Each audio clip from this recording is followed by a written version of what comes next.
take a look at how we can make your church more accessible and sensory friendly. First, ask people affected by a variety of disabilities to be on a team to discover the needs in your church. Second, evaluate your church from parking lot to full inclusion in ministry.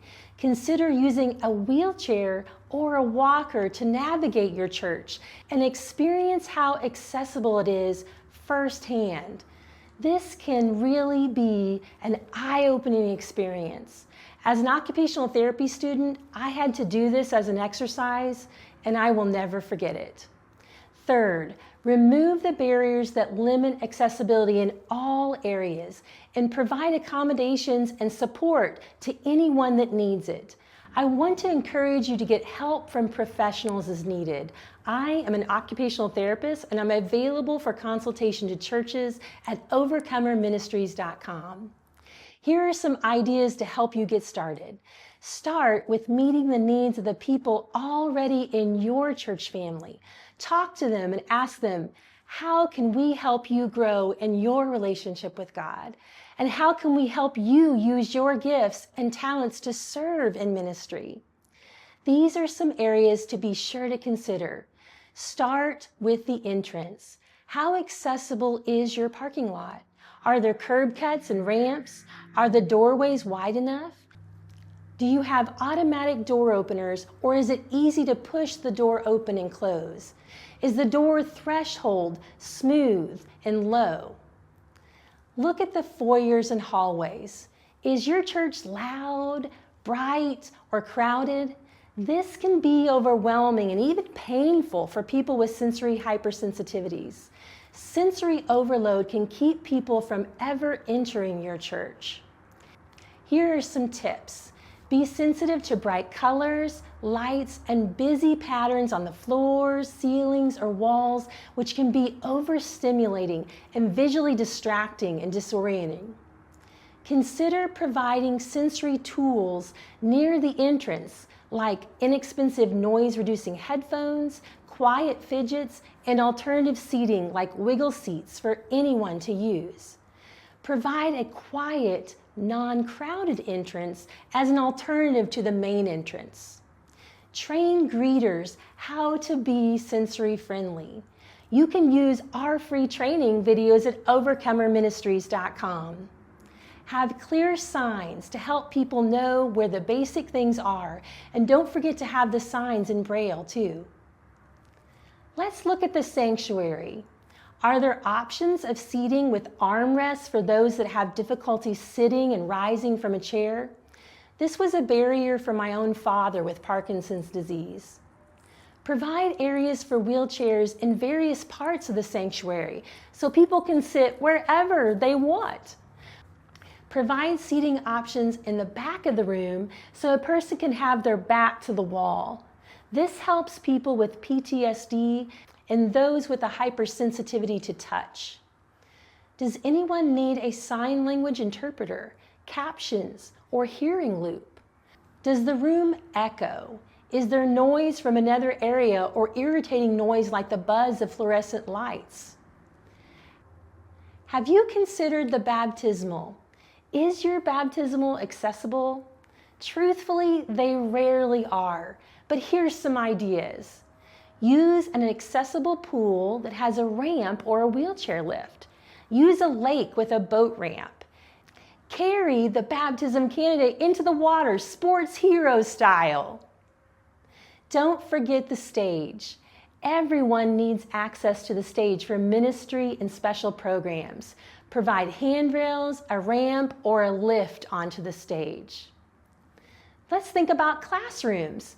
Provide sensory tools like inexpensive noise-reducing headphones and quiet fidgets for anyone to use.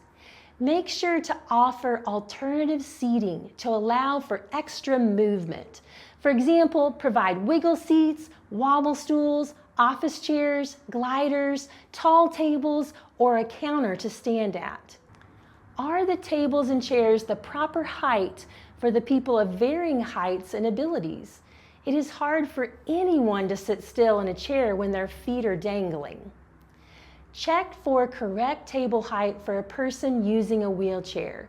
Make sure there is access for the armrests and footrests. Is the lighting optimal?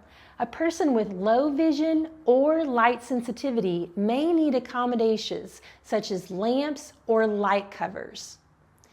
Is your church providing accessible, inclusive learning?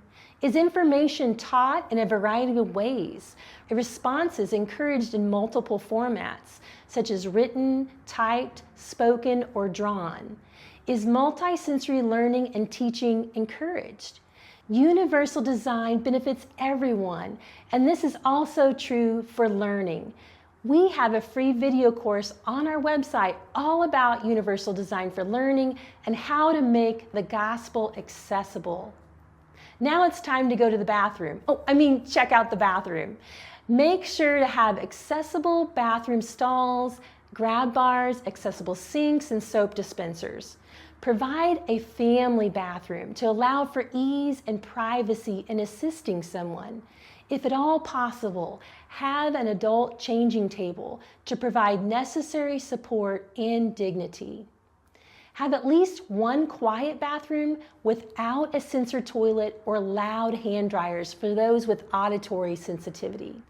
Don't forget transportation. If your church doesn't have an accessible van, they can be rented.